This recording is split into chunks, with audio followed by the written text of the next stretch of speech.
በስመ አብ ወወልድ ወመንፈስ ቅዱስ አሐዱ አምላክ አሜን።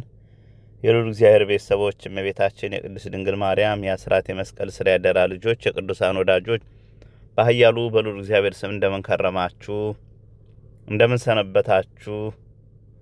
እንደምን አደራችሁ? እንደምን ዋላችሁ? እንዳላችሁበት ሀገር አሜን። አባቶቻችን አምላክ ልዑል እግዚአብሔር ዛሬም ዘወትርም በፍጥረታት አንደበት ሁሉ የተመሰገነ ይሁን። እውነት ነው። በተለያዩ ምክንያቶች ለብዙ ጊዜ ጠፍቻለሁ። በቴሌግራም አለሁ፣ በእርግጥ ቲክቶክ ላይ የተወሰናለሁ፣ ዩቲዩብ ላይ ጠፍቼ ነበር። አሁን ለመመለስ እየሞከርኩ ነው። እንግዲህ በርካታ ወቅታዊ መረጃዎች አሉ። እነሱን አሰባስቤ በቀጣይ መጣ ይሆናል። እስኪ እንደ መግቢያ ያህል ግን ዛሬ ገነት ወዴት ናት? ሰሞኑን በዓለም አቀፍ ሚዲያ ስለ ገነት እነ ዴይሊ ሜል እና ሌሎች ኢንተርናሽናል ሚዲያዎች እየዘገቡ ነው ያሉት። ገነት በኢትዮጵያ ባህር ዳር አካባቢ እንዳለች በዚህ ጉዳይ በርካታ ጥናቶች ተነስተዋል። በርካታ ጽሁፎችና ነገሮች እየተሰሩ ነው። እንግዲህ አይታችሁም ሊሆን ይችላል። በዚህ ጉዳይ የኔታ ገብረ መድኅንን የቤተ ክርስቲያን ሊቃውንት ቀድመው በዚህ ጉዳይ መልስ ሰጥተዋል። ገነት ወዴት ናት ይላል። መጨረሻ ላይ የምንለው ነገር ይኖራል። መጀመሪያ የሳቸውን ምልከታ ልንገራችሁና ወደ ምን እየተባለ ነው ወደሚለው መለሳለሁ። የኔታ ገብረ መድኅን እንዲህ ይላሉ። ኤደን ገነት ግን የት ናት? ባለፉት ቅርብ ዓመታትና በዚህ ሰሞናት ገነት ኢትዮጵያ ብሎም ባህር ዳር ዙሪያ እንደሆነች ጥናቶች ያሳያሉ እየተባለ ሲጻፍ እያየን ነው። በዚህ ጉዳይ ኤደን ገነት የት ናት የሚል ጥያቄ ላለባቸው ትንሽ ሐሳብ ማካፈልና ትንሽ ሐሳቦችን ለመጠየቅ ፈለጉ።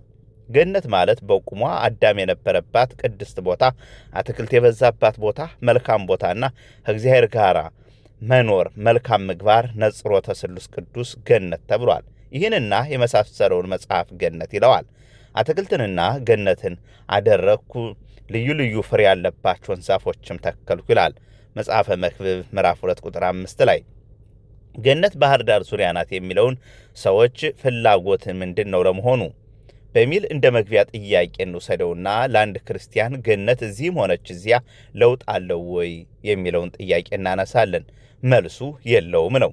ወደ ገነት የሚያስገባ መልካም ሥራ ሰርቶ መገኘት እንጂ ገነት እዚህም ሆነች እዚያ ለክርስቲያኖች ለውጥ የለውም። መድኃኒታችን ኢየሱስ ክርስቶስ የተወለደው በቤተልሔም ቢሆንም ሩቅ አገር ሰብአ ሰገል መጥተው ሲጠቀሙበት፣ የቤተልሔም ሰዎች ግን አልተጠቀሙበትም።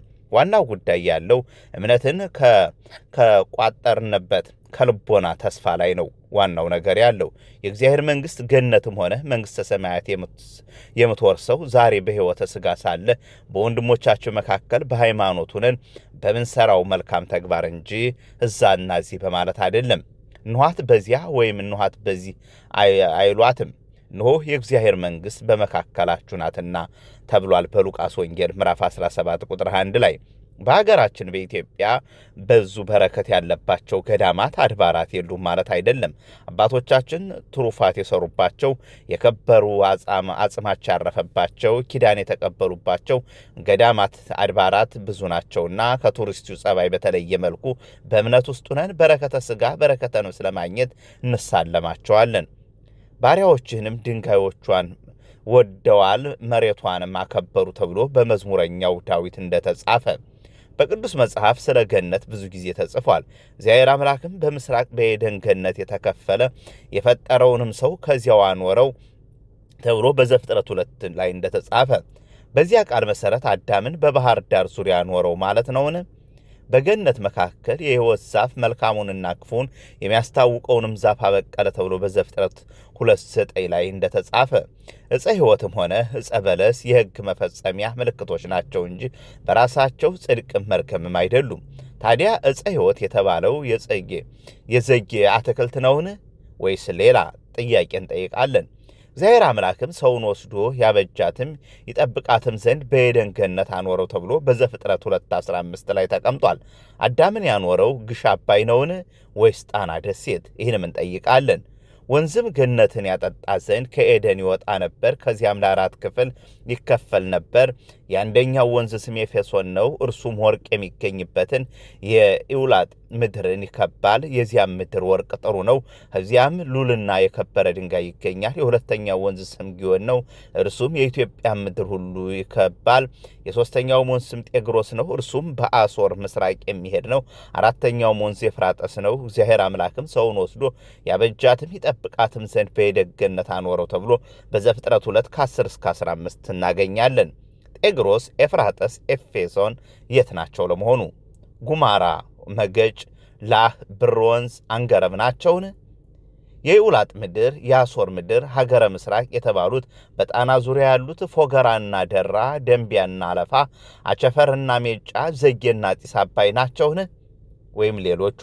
በገነት ካለው ከዛፍ ፍሬ እንበላለን ተብሎ በዘፍጥረት 3:2 ላይ እንደተቀመጠ ከየትኛው ዛፍ ነው? ከዘጌ ቡና ነው ወይስ ከወረታ ጫት? ቀኑ በመሸ ጊዜ የእግዚአብሔርን የአምላክን ድምፅ ከገነት ውስጥ ሲመላለስ ሰሙ። አዳምና ሚስቱም እግዚአብሔር ከአምላክ ፊት በገነት ዛፎች መካከል ተሸሸጉ ተብሎ በዘፍጥረት እንደተቀመጠው የት ነበር የተሸሸጉት? ዳጋ ነው ወይስ ክብራን ወይስ ባህር ዳር ግሽ አባይ ወይስ የት እንጠይቃለን? በገነት ድምፅህን ሰማሁ፣ ራቁቴንም ስለሆንኩ ፈራሁ፣ ተሸሸኩም ተብሎ በዘፍጥረት 3:10 አለ። ይሄ ቃል አዳም የጌታውን ድምፅ የሰማው ከየት አካባቢ ነው? ወደ ሕይወት ዛፍ የሚወስደውን መንገድ ለመጠበቅ ኪሩቤልንና የምትገለባበት የነበልባል ሰይፍን በዔድን ገነት ምስራቅ አስቀመጠ ተብሎ በዘፍጥረት ላይ ተጽፏል። ያስጠበቃት ባህር ዳር እንዳይገቡ ነውን? ወይስ ወደ ዙሪያዋ እንዳይገቡ? አዳም በመጀመሪያው አፈር ተፈጥሮ ለኑሮ የገባው ወደ ባህር ዳር ነውን? በኋላም አዳም ከገነቱ የተሰደደው ከባህር ዳር ወደ የት ነው? ወደ ኤርታሌ ነው? ሲኦል ገነት ኢትዮጵያ ናትን? ወይስ ምን? ጥያቄ እንጠይቃለን። የገነት በኢትዮጵያ ቀንቃኞች የመረጃ ምንጫቸው ምንድን ነው? በእውኑ ስለ ገነት እርግጠኛ ሆኖ ለማውራት መጽሐፍ ቅዱስ ውጭ አሁናዊ ምን መረጃና ማስረጃ አግኝተው ይሆን? ኢየሱስም እውነት እልሃለሁ ዛሬ ከኔ ጋር በገነት ትሆናለህ አለው ተብሎ በሉቃስ ወንጌል ላይ ተቀምጧል። መድኃኒተ ክርስቶስ እንዲህ ማለቱ ባህር ዳርና አካባቢዋ ላይ ትኖራለህ ማለት ነውን? ጌታችን መድኃኒታችን ኢየሱስ ክርስቶስ ለፈያታዊ ዘየማን የሰጠው ቃል ኪዳን ወደ የትኛው ገነት የሚያስገባ ነው? መድኃኒተ ክርስቶስ የተሰቀለው በምድር መካከል በአዳም ራስ ላይ ነው። ታዲያ እግዚአብሔር ግን ከዓለም አስቀድሞ ንጉሥ ነው፣ በምድር መካከል መድኃኒትን አደረገ ተብሎ በመዝሙረኛው ቅዱስ ዳዊት ተነግሮለታል። ታዲያ አዳም ከባህር ዳር ተሰዶ በመካከለኛው እስያ በኢየሩሳሌም ተቀብሮ ነው ክርስቶስ በቀራንዮ የተሰቀለውን? ወደ ገነት ተነጠቀ፣ ሰውም ሊናገረው የማይገባውን የማይነገረውን ቃል ሰማ ተብሎ በሁለተኛ ቆሮንቶስ 12:4 ላይ ተቀምጧል። ቅዱስ ጳውሎስ በተመስጦ የተነጠቀው ወደ ጣና ዙሪያ ነውን? ሊሰሙት የማይቻለውን ቃል የሰማው ከየት ነው? ድል ለነሳው በእግዚአብሔር ገነት ካለው ከሕይወት ዛፍ እንዲበላ ሰጠዋለሁ ተብሎ በራእይ 2 ላይ የተቀመጠው ቃልስ? የእግዚአብሔር ገነት ያለችው ጥናቱ እንደሚያመለክተው ከሆነ ጣና ዙሪያ ውስጥ ነው። ክደትን በሃይማኖት፣ ኃጢአትን በጽድቅ፣ ፍርሃትን በጥባት፣ ሐሰትን በእውነት፣ ፈቃደ ሥጋን በፈቃደ ነፍስ ድል የነሱ ቅዱሳን የሚገቡበት የት ነው? መቼም ባህር ዳር ለመግባት ጽድቅ ሳይሆን የሚያስፈልጋት ንዋይ ነው ብዬ ነው ማምነው። ልብ በሉ፣ ዛርና መናፍስ ሳቢዎች ከባህርና ከወንዝ አጠገብ ሆነው ሲጠነቁሉ ብዙ ነጫጭ የለበሱ ዛፎች ይገለጹላቸዋል። አልፎ ተርፎም የዛር ከተሞችን ያያሉ። ከዚያ በኋላ ይወጡና ገነት ከዚህ አካባቢ ናት ብለው ይጽፋሉ፣ ያወራሉ። ጀሌውም እየተከተለ አወናት እያለ ያስተጋባል። የመራራ ሳማን በላይ ምንጫቸው ይኸው የመናፍስ ከተማ ነው። ከዚህ ውጭ ቅንጣት መረጃ ማምጣት አይችሉም። ሁለተኞቹ የገነት በጣና ዙሪያ ናት ብለው የሚደልቁ አቀንቃኞች ኦርቶዶክሳዊው ማህበረሰብን ከነባር እምነቱና ሐሳቤው አንሸራተው አውርደው በድቡሽት አማላይ አፈታሪክ ላይ ያስቀምጡታል። ከጥቂት ዓመታት በኋላ ደግሞ ወደሚፈልጉት ባዶነት ይህን ኦርቶዶክስ ይነዱታል። ገነት ባህር ዳር ዙሪያ ከሆነች ብሎም ብዙ ሰዎች እየኖሩባት ከሆነ ኦርቶዶክሳዊው ዓለም ሁሉ የሚጾመው፣ የሚጸልየው፣ የሚማጸነው ባህር ዳር ለመግባት ነውን? አይደለም። አየህ፣ በዚህ መንገድ ከዋናው ተስፋ መንግሥተ ሰማያት ለማውጣት የሚደረግ አማላይ ጥናት መሆኑን ማጤን ይገባል። ሦስተኞቹ ከንዋየ ቅድሳት ምዝበራ ጋር የተገናኙ አሳሾች ናቸው። ታርጌት ያደረጉት አካባቢው በተለያየ አማላይ ጥናት መሰል ፍላጎታዊ ድርሰት እያጎረሱ የሰውን ልቦና ወደሚፈልጉት ካዛወሩ በኋላ የሚፈልጉትን ይወስዱበታል። የሚፈልገውን ቀድመ ንገረውና የምትፈልገውን እንዲሰጥህ አድርግ ማለት ይህ አይደለምን?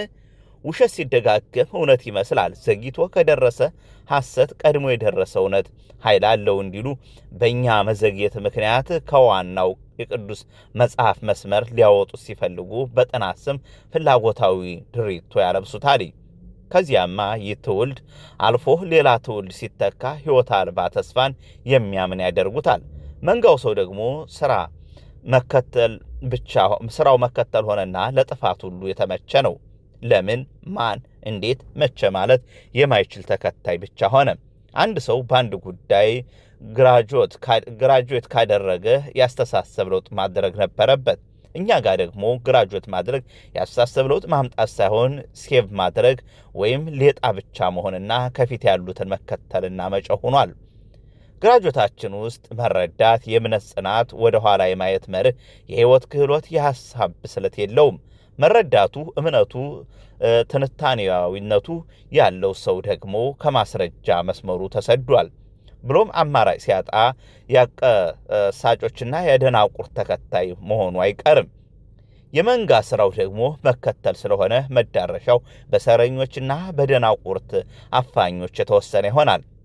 ተከታይ ሰው አፍና